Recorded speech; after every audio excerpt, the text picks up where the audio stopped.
Rudolph Ernest Kleinsorge was born in Waterloo, Iowa, on September 26, 1883. He was the son of a circuit riding preacher, and his family was accustomed to moving from place to place during his childhood.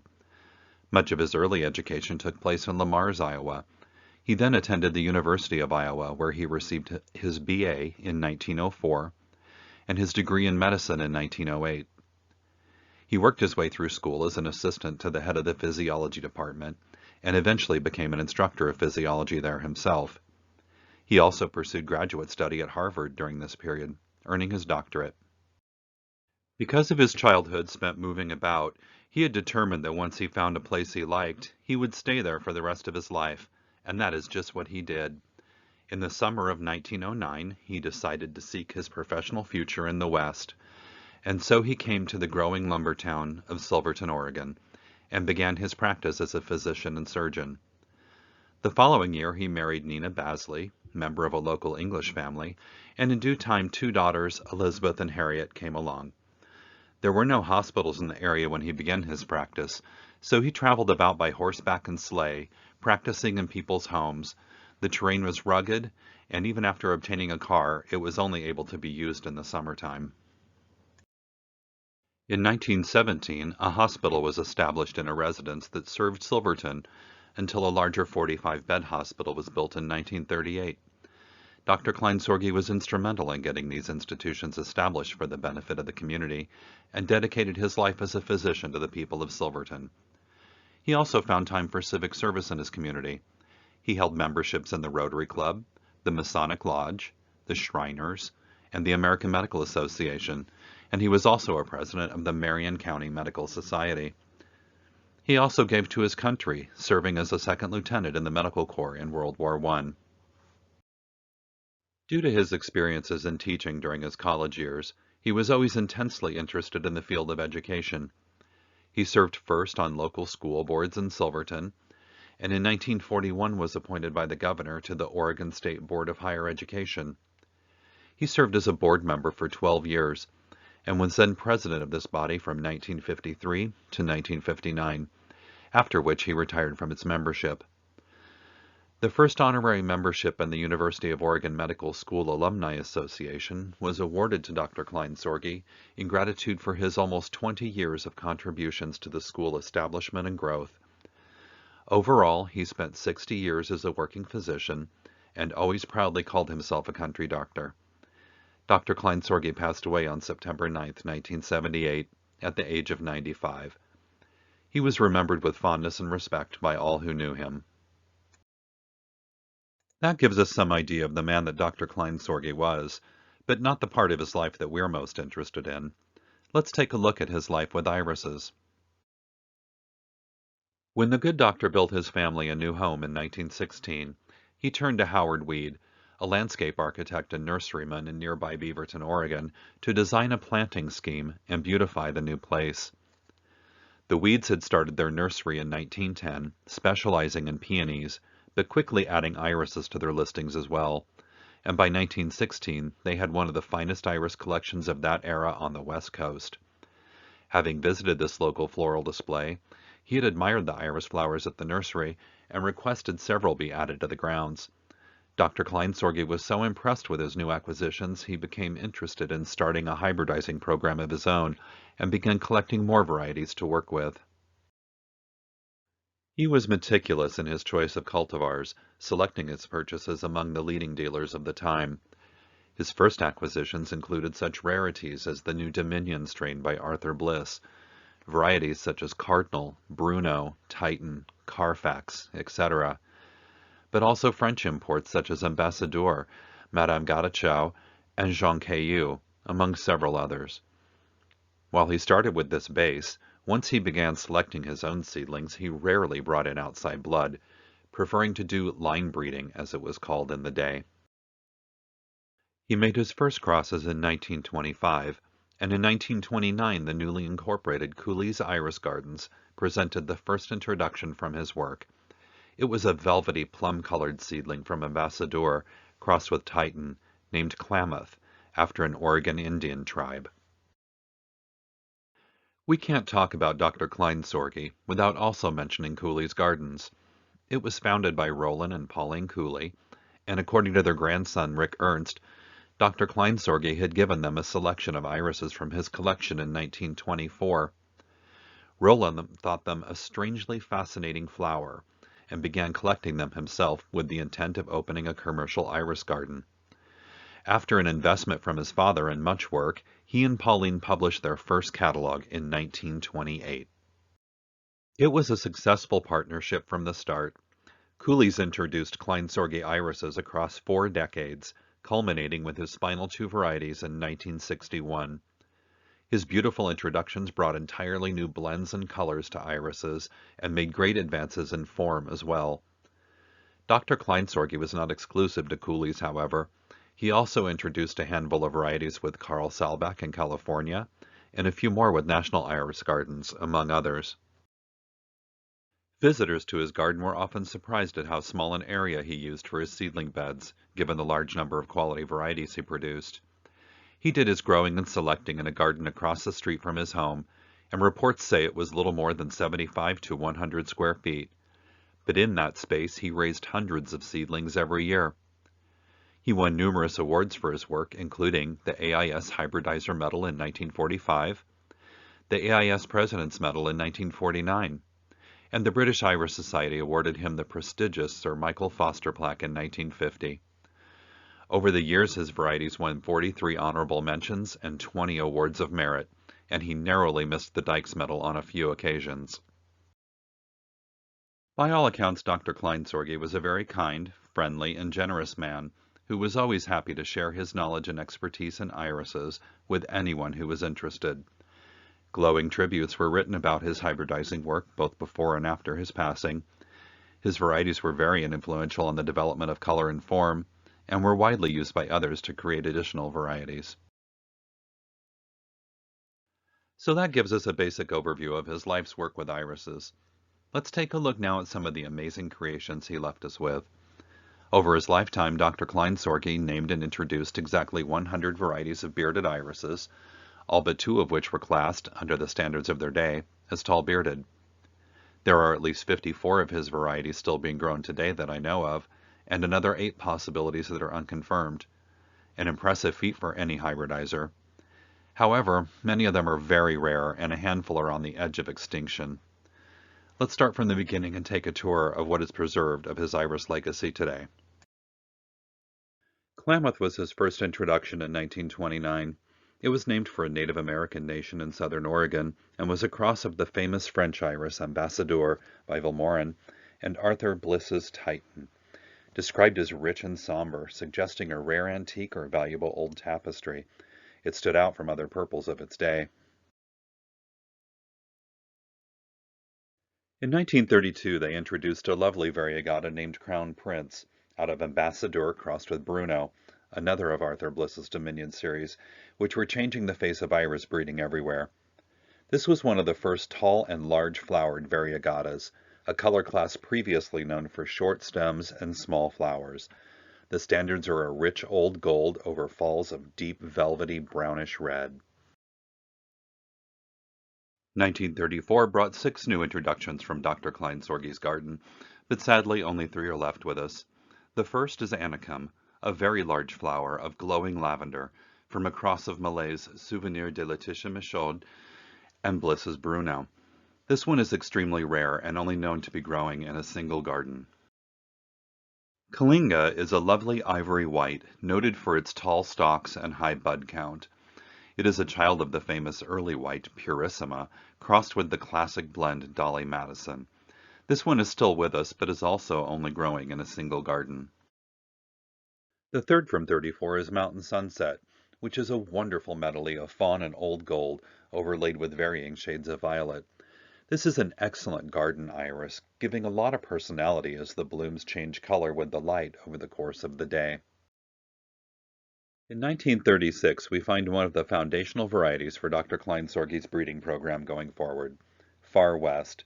This beautiful soft blend of golden buff with hints of henna and a light flash of blue-violet on the falls was Dr. Kleinsorge's prized variety for breeding new blends, especially brown-toned irises. He used it extensively, and it is probably in the background somewhere of just about every brown iris today. Once widely offered, it has now become rare and is a poor grower and prone to rot. A few collectors are still managing to keep it alive, however. 1937 saw 5 Kleinsorge varieties brought to the market, of which 4 are still with us. The first, or Moore, is a seedling from the famous arrowbred William Moore, which captivated the iris world when it was introduced by Carl Saalbach in 1925.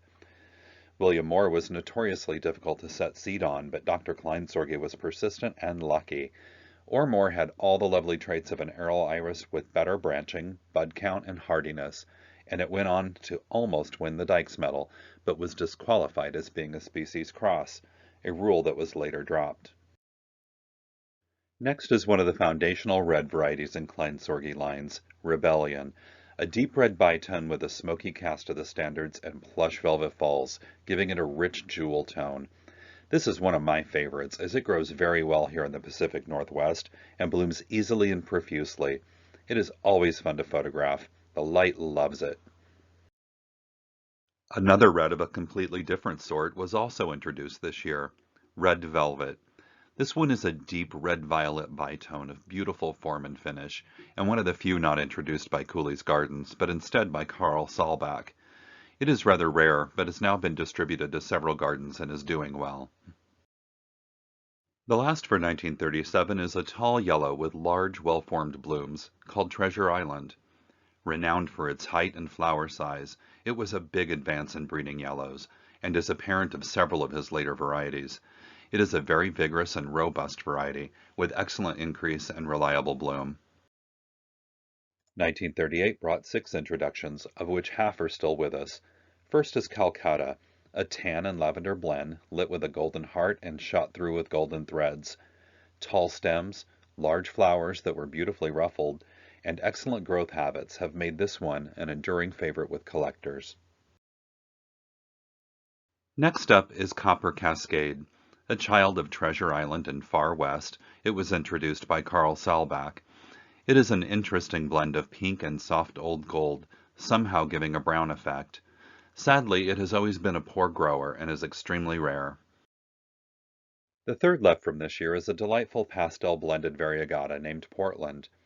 The standards are gold infused pale rose. Over rose tone falls heavily infused gold, and with a blue dart at the end of the beard. If you're familiar with the Dykes Medal winner Rameses, I think you'll see the influence here as one of the parents. 4 varieties were introduced in 1939, and luckily 3 of them are still with us. First up, Aztec Copper. This one is a soft blend of tan and brown tones with a golden heart, another child of Far West and a difficult grower in my garden. It has an interesting progeny, though. David Lyon crossed it with Snow Flurry and got Charmai's, which was wildly popular as a chartreuse advance, was heavily used in breeding for green-toned irises, and was runner-up to the Dykes Medal 2 years in a row, 1954 and 1955. Buckskin, from Far West crossed with the classic French variety Jean Caillou, has a name that is very fitting with its golden tan tones. A shy bloomer, but always welcome. Like many of Dr. Kleinsorge's varieties, this one has very dark purple-based foliage. Old Parchment is rather different. A light creamy tan with a golden buff overlay. The falls open palest lavender that fades to an oyster white, edged and buff. A really interesting flower. Not flashy at all, but it rewards the patient observer with a subtle beauty. Dr. Kleinsorge did not do much work with pure white varieties, but in 1940 he did release 2 in this color class. One that has left us is Birch Bark. This is an outstanding variety, being an excellent grower, quickly making a large clump and blooming profusely. The flowers are a pristine white, sparkling with diamond dusting and accented with a touch of light lemon yellow at the halves. The blooms start early and stay late, making for a stellar garden plant. I'm surprised it was not more widely known and grown, but perhaps its height was a factor. It is usually under 30 inches tall, so maybe it was just outshone by taller varieties of its era. Prince of Orange was temporarily misplaced, but is now back in my garden again. The name is a bit misleading. It was not a true orange, more of the color of fresh orange juice, but was widely well regarded and considered an advance in the color class. Moving on to 1941, we are gifted with one of the Doctor's best, Daybreak. Another child out of Far West, it is a beautiful blend of pink and gold that received rave reviews in the years following its release, culminating in a runner-up slot for the Dykes Medal in 1945, just behind the winner Elmore. And in 1946, it tied for first place with Ola Kala, resulting in no medal being awarded that year. This was Dr. Kleinsorge's second near miss for the Dykes Medal. Fortune came out this same year and is a fine variety. A self of perfect old gold, it opens with a bit of a tan overlay, but that fades with the hours, changing into a much brighter bloom. The flowers have a graceful form and a nice flare. This would probably be classed as a border bearded by today's standards. It tends to get lost in the tall beardeds and needs to be at the front of the border. Another standout this year is Grand Canyon, a rich variety in deep tones of smoky plum infused with coppery shadings. It is a great grower and bloomer and never fails to please. It also has some of the darkest purple-based foliage of any historic iris I've seen. While none of the three introductions for 1942 are still with us, there is one we can't pass by without remarking on, perhaps the Doctor's most famous introduction, Tobacco Road. It was considered the first really fine brown iris and was renowned in its day. The color was something new and exciting, and people rushed to use it in further crosses. It was very important in hybridizing and has almost 200 registered offspring as a direct parent or grandparent, and countless others further down the chain. It is pod parent of the 1952 Dykes Medal winner Argus pheasant, and in 1975 it received the AIS Board of Directors Award for its contributions to iris development. Sadly, it had a reputation for rotting, and over the decades it has now been lost. As far as we know, it has not been seen since the early 1990s. For those of us collecting Kleinsorge irises, this is the holy grail. 1943 brought us 7 introductions, from which we are left with several amazing varieties, starting with black and gold.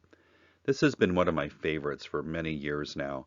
The falls are a dark plush chestnut brown, nearing black in the right lighting, while the standards are a deep honey gold with a wire rim of the dark color of the falls.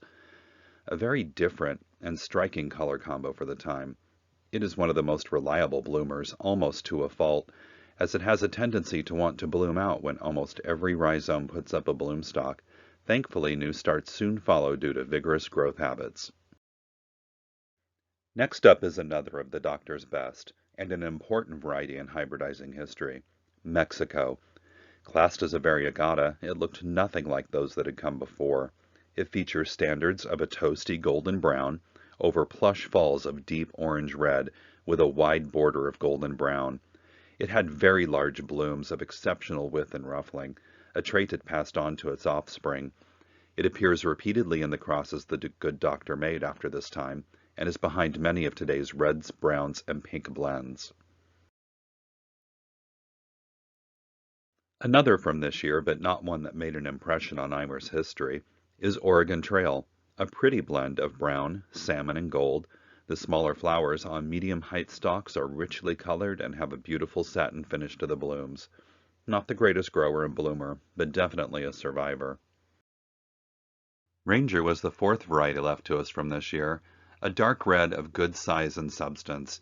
It was widely used in breeding for improved red varieties and is important in the development of this color class. There was an imposter going around for many years, but verified rhizomes are still with us. Spring of 1944 brings us something different, a child of Mexico and Tobacco Road named Bryce Canyon. A pure henna self, it added a new color to the iris palette, along with height, form, and every good garden trait. Widely acclaimed and racking up awards, within a decade it was in the top 10 of the annual AIS Symposium and is still a favorite with historic collectors today. In 1948, Bryce Canyon was a runner-up to that year's Dykes Medal winner, Ola Kala, which had just 2 years before blocked Dr. Kleinsorge's Daybreak from the top award. Another child of Far West, Goldbeater was reportedly so commented on and raved about by visitors that it was introduced even with such yellow luminaries as Ola Kala already on center stage. It was a tall, dense yellow, of a bright color tone and beautiful form that could not be ignored, and it still shines in iris beds today, demanding attention. Also brought out this year was one of my all-time favorites, Gypsy, the tallest of all the Kleinsorge varieties I've grown. It's a variegata on the order of black and gold, but more polished. Honey gold standards, delicately veined in red, over chestnut red falls. It is richly colored and quite attractive. It is slow to increase though and resents disturbance, so needs to be left alone for several years to really show off. In 1945, we are gifted with Alpine Glow, a classic variety that has really stood the test of time as a good garden iris. A child of Mexico, it grows and blooms very well with colorful flowers on tall stalks. The large blooms are a deep violet rose with rusty brown thumbprints at the halves, adding a contrasting note. Here is one I'm very excited about, as it was long thought lost and has only recently come to light again. Auburn is a vivid coppery brown with a flash of violet on the falls that catches the eye from across the garden. Still very rare, it will soon be commercially available again. The third variety left to us from 1945 is a child of Mexico crossed with gold beater, and one that has had a lasting legacy on hybridizing, Cascade Splendor. It was renowned for its wide petals, beautiful ruffling, and lovely palette of pink, tan, and apricot blended into a harmonious glow. It was a runner-up for the Dykes Medal in 1950 and was heavily used by other hybridizers. Its genes can be found in the background of many of today's pinks and blends. Dr. Kleinsorge introduced 4 varieties in 1946, of which 2 are still with us. Juliet is a bright blend of copper, salmon, and gold. It really stands out with its bright color and well-formed blooms. Sadly, it is a slow grower, but still it persists. The other from 46 is, in my opinion, one of the most outstanding varieties Dr. Kleinsorge created, Maroon Damask. I'm so surprised this variety did not receive more recognition and praise, as it's just a wonderful iris. The stalks are very tall, the flowers large and beautifully formed. The color is exquisite, with rose-toned standards over plush falls of deep maroon, with a heavy velvet texture. It stands out and demands attention, while not being flashy or garish in the least. It's also an excellent grower and reliable bloomer. We'll skip 1947, as all 4 introductions that year are lost to us, and jump to 1948, where we have the opposite. All 3 introductions from that year are still with us. First is Pretty Quadroon, a nice light copper brown out of Mexico crossed with Tobacco Road. This is another one that I have a hard time keeping it going. Likewise, its sister seedling Voodoo, which was released this same year, and unfortunately I have no photo of because it has never bloomed for me. I'm taking the name on faith right now. The third one for this year is the polar opposite. Sunset Blaze is an excellent grower and bloomer, and never fails to show off in the garden. One of the first tall beardeds to open every year, it is a beacon across the garden on tall stalks with bright coppery orange-red flowers. It won the President's Cup at the AIS convention in 1949 and stayed popular for years afterward. It is still widely grown today and is one of the easier Kleinsorge varieties to find. Another in the orange class was 1949's El Paso. This would be classed as a border bearded today. It has short stalks and is slow to increase, but when it blooms, it is a knockout. It is from a cross of Tobacco Road and Gold Beater, a really beautiful flower, and it is so bright and just grabs your attention. Also from 49, we have Minuet, a tall, eye-catching variety in bright lavender and old gold. Sadly, it's a poor grower and near extinction, being grown in only a single garden today. Cascade Splendor, crossed with Daybreak, brought us 1950's Aileen Rogers, named for the wife of the AIS president of the time. It looks much like its pod parent, but is wider in the falls and with less intense pink tones, a very rare variety and difficult to find. Also debuting in 1950 is Prospector, a large flower of bright, dense golden yellow with a clean patch of white on the falls, a beautiful flaring form and held aloft on tall stalks. Our last introduction for 1950 is another of the very best of his creations. Thutmose III is a very fine brown variety with a beautiful golden glow underlying it, very reliable of bloom and an excellent grower. It does well in most climates and loves to show off. The blooms are large and beautifully formed, and the color is so very rich. We have two survivors from 1951, starting with solid gold. This was the first yellow introduced by Dr. Kleinsorge since his 1944 introduction, Gold Beater. It brought Dyke's Medal winner Ola Kala into the gene mix, along with a long line of yellow seedlings, and the results were beautiful. Medium-sized flowers on tall stalks, it shines across the garden. Introduced alongside it was Spanish Fandango, a lively variegata. The blooms are a soft old gold over plush red falls, with a form that resembles its parent Mexico in width of petals and ruffling. It is beautifully flared and is a good grower and bloomer. However, like its parent, it is on the short side and can get lost if not on the front of the border. There were two introductions in 1952, and both are still with us. First is Cairo, which has just recently come to light again in a California collection and is on its way to being in commerce once more. It is a broad-petaled flower in light tan with tawny yellow undertone and a buffy suffusion near the haft, and it's yet another child of Cascade Splendor. The second one for this year is Melee, a brown along the same lines as Thutmose III, but with a deeper red cast to the falls. It has not been the best grower for me, but it persists and I have hopes it will do better in coming years. From 1954 we have Golden Crown, a bright and lively variegata with widely flared falls. Cascade Splendor is in the parentage multiple times. This is a very rare variety, but it's still available in commerce. 1955 brings us Beech Leaf, another variety long thought lost that has come to light in recent years, thanks to a collector in North Carolina who preserved it all these decades. It has quickly become one of my favorite browns, with its smooth, rich color tone, flared flowers, and tall stems. It resembles a darker, richer version of its parent, Thutmose III, but its color tones lean more to the pink side than gold, creating a new and interesting color note in the iris garden.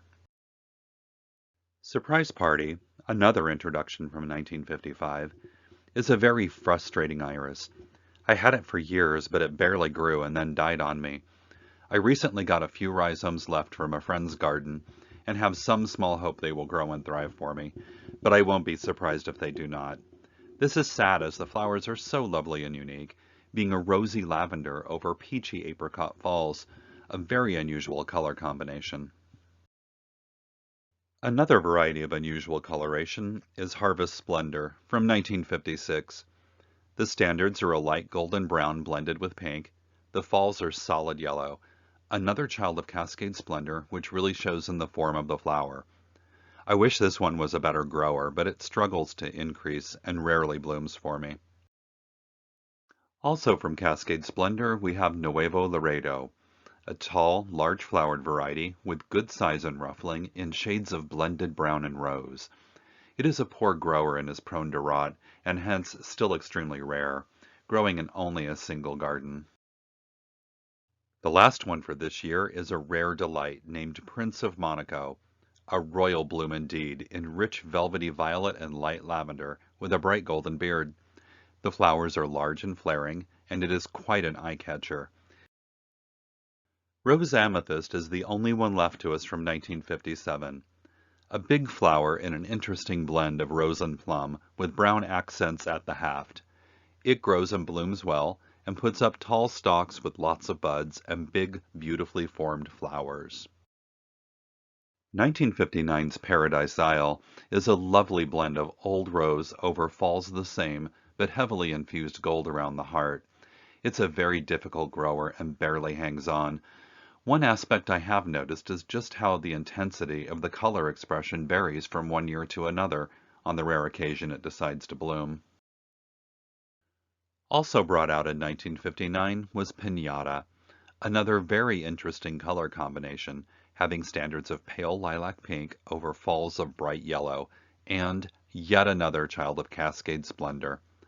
A difficult grower and bloomer, always very short in my garden, but the flowers are just stunning when it does show off. Heavily diamond dusted, it sparkles in the sunshine. And the final variety still with us was one of the last two introduced for Dr. Kleinsorge in 1961, Bengali. It is a bright old rose self with some copper blending giving it interest. It's been a poor grower for me, but over the past 2 years has increased nicely, and the blooms look better than ever. I have hopes it will continue to thrive and be around for many years to come. So that is what we know we still have left to us, but there might be a few more. I am growing what is supposedly Arctic and voodoo, but have yet to see them bloom to confirm ID. Ballet Dancer was given an award in Region 14 Spring Show in 2018. Thought lost for decades, but someone still has it.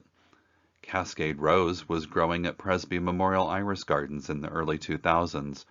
We're not sure why it is no longer there, or where it went, but it may still turn up in someone's collection. Front Page, Rosabella, and Cordovan are listed on a European website. I don't know if they are correct or not, but the photos appear promising, so hope remains for them. Howard Weed, named for the doctor's friend and eminent hybridizer, is listed with several Dutch growers. However, they all picture a different variety, and none of them seem to fit the description well. Also among the missing is one named in honor of Dr. Kleinsorge, Dr. K by Tel Muhlstein, introduced in 1960.